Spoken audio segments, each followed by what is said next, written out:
மோடிக்கும் பாஜகவிற்கும் எதிரான ஒரு குரலுடன் இருந்த அதிமுக இன்றைக்கு பிஜேபியை பின்புற வாசலாக நேரடியாக வரவேற்று இன்றைக்கு கூட்டணியை உருவாக்கி அந்த கூட்டணியுடைய தலைவர் யாருன்னு இன்னைக்கு வரைக்கும் தெரியல. அங்க அமித்ஷா சொல்றாரு என்டிஏ கூட்டணி, நீங்க அதிமுக சொல்லுது நான் தான் தலைவர்னு.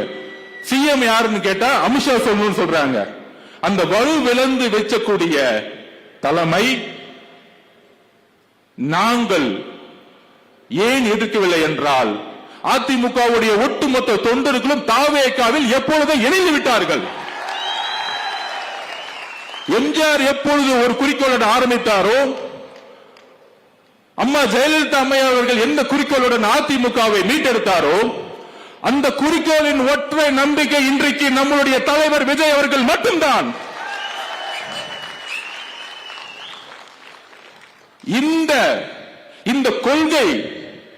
இந்த கொள்கையற்ற அரசியல்னால் தான் இன்றைக்கு திமுக சுலபமா லாஸ்ட் 3 தேர்தலில் வெற்றி பெற்றது. ஆனால் இனி வெற்றி பெற முடியாது. ஏனால் உங்களை இருத்து அரசியல் செய்யக்கூடியவர்கள் பிஜேபியிடம் சரணடைந்த தலைவர்கள் அல்ல. பிஜேபியை கடுமையாக துணிவுடன் எதிர்க்கக்கூடிய ஒரே தலைவர் விஜய் அவர்கள். இஸ்லாமிய தோழர்களே, குரான் மீது ஆணையாக சொல்லுகிறோம், எங்களுக்கு குரானும் ஒரு கடவுளோட நம்பிக்கை தான். குரான் மீது ஆணையாக சொல்லுகிறோம், எந்த காலத்திலும் பிஜேபியோடு எங்களுக்கு கூட்டணி கிடையாது, உறவு கிடையாது என்பதை அழுத்தமாக இந்த சேலம் மண்ணில் உறுதியுடன் கூறுகிறோம். அந்த சந்தேகத்தை தூக்கியதான் சேலம் மாநாட்டில் 1944 பெரியார் அவர்கள் தீக உருவாக்கிய பொழுது எங்கு அமைத்தாரோ, எந்த கட்டமைப்பை உருவாக்கினாரோ, எந்த மதவாதத்தை எதிர்த்து உருவாக்கினாரோ, எந்த சாதியை எதிர்த்து உருவாக்கினாரோ அதே மண்ணில் நாங்கள் முழக்கப்படுகிறோம். இப்போது தெரிகிறதா சேலம் மாநாடு ஏன் நாங்கள் எங்கள் தலைவர் கட்டமைப்போடு உருவாக்கி கொண்டிருக்கிறோம் என்று. நண்பர்களே, பெரியார் இறக்கவில்லை, அதை உயிர் போட வெற்றிக்கு தான் தலைவர் விஜய் அவர்கள் தாவேகா கட்சியை உருவாக்கி கொண்டிருக்கிறார். இப்பொழுது எங்களோட நோக்கத்தை தெளிவாக்கிட்டோமா? எங்கள் நோக்கம் ஒட்டுமொத்த அதிமுக தொண்டர்களும் தாவேகாவுடன் எப்பொழுதோ இணைந்து விட்டார்கள். எங்களுடைய ஒரே குறிக்கோள் அரசியல் எதிரி திமுக, கொள்கை எதிரி பிஜேபி.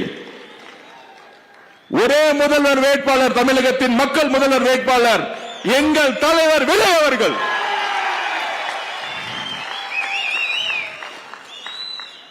சோ அஜெண்டா கிளியர் பண்ணிட்டோம்.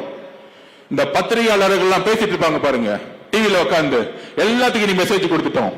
போன ஆட்சி ஏன் பத்தி பேசல, போன ஆட்சிக்கு முன்னாடி என்ன பேசல, அடுத்த 4 மாதங்கள் உங்களுக்கு புரியும் எப்படி ஒரு புரட்சியை தலைவர் விஜய் அவர்கள் உருவாக்க போகிறார்.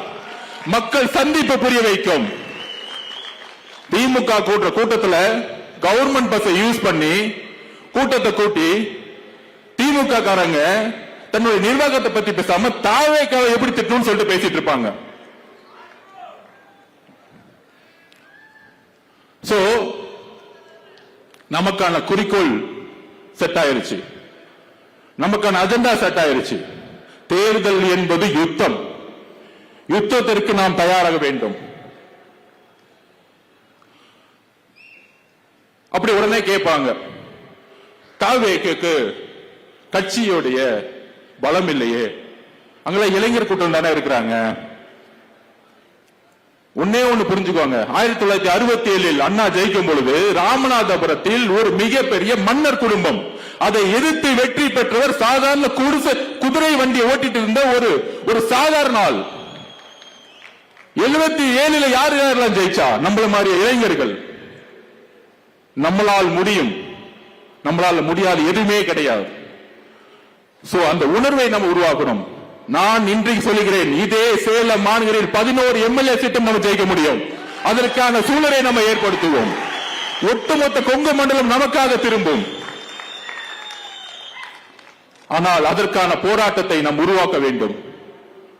நம்மளுடைய அஜெண்டாவை எல்லாம் செட் பண்ணி இன்னைக்கு இவர் கூட கூட்டணி போவாரா, அவர் கூட கூட்டி பண்ணுவாரா? நாங்க கூட்டணி பத்தியே பேசலையே. ஏன் கூட்டணி போட்டாதான் ஜெயிக்க முடியுமா? உங்களுக்கு வலு இல்லை, எங்களுக்கு வலு இருக்கு. எங்களுக்கு தெரியும் எப்படி ஜெயிக்கணும்னு. நண்பர்களே, ஒன்னே ஒண்ணு புரிஞ்சுக்கோங்க. 1977க்கு அப்புறம் எந்த கட்சிக்கும், ஆரம்பிக்கப்பட்ட எந்த கட்சிக்கும், திரு விஜயகாந்த் அவர்களுக்கோ வைகோ அவர்களுக்கோ யாரும் 10% மேல் தாண்டல. ஆனால் முதல் முறையாக வரலாற்றில் இன்னைக்கு ஒட்டுமொத்த தொலைக்காட்சிகளும் 25% இருக்குன்னு சொல்லக்கூடிய வலிமையை நம்மளுடைய கட்சி உருவாக்கி இருக்குன்னா நமக்கு பலம் இல்லைன்னு எப்படி சொல்ல முடியும்? இதே 6 மாசத்துக்கு முன்னாடி என்ன ஊடகம் சொல்லுச்சு? 6%, 8%. இதே பத்திரிகையாளர்கள் 10%. இன்றைக்கு 25%. அவ்வளவுதான். இன்னும் 8 மாசம் கழிச்சு 30% தலைவர் முதலமைச்சர் ஆயிட்டாருங்கிற உருவாக்குவோம். இங்க ஒரு அடிப்படை அரசியல் இல்லாமல், அடிப்படை மக்களுடைய சப்போர்ட் இல்லாம, அடிப்படை ஓட் பேங்க் சொல்றாமே, ஓட் பேங்க் கிடையாது, மக்களுடைய நம்பிக்கை இல்லாமல் கூட்டணியை உருவாக்க முடியாது.